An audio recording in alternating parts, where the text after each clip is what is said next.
Dr. J. Edwin Orr. So what's the lesson we can learn? It's a very simple one. It's that familiar text. If my people called by my name shall humble themselves and pray and seek my face and turn from their wicked ways, then I will hear from heaven and will forgive their sin and will heal their land. What's involved in this? God expects us to pray.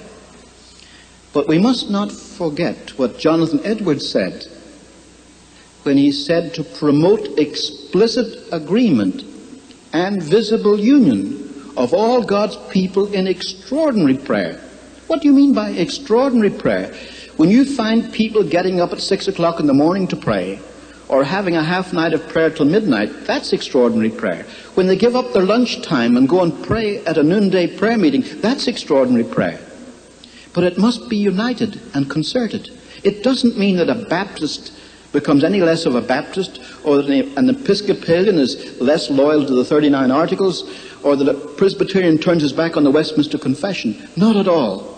But they recognize each other as brothers and sisters in Christ, and they're prepared to pray together in concerted prayer that God may hear and answer. We haven't reached that stage yet. This National Conference on Prayer is unprecedented in some ways. It's a sign of the direction in which we're moving. It's what I call extraordinary prayer. But you folk who are here, those who listen to my voice, must take it back to your churches. And when they're prepared to set aside time to pray for a spiritual awakening, that's when God is going to answer.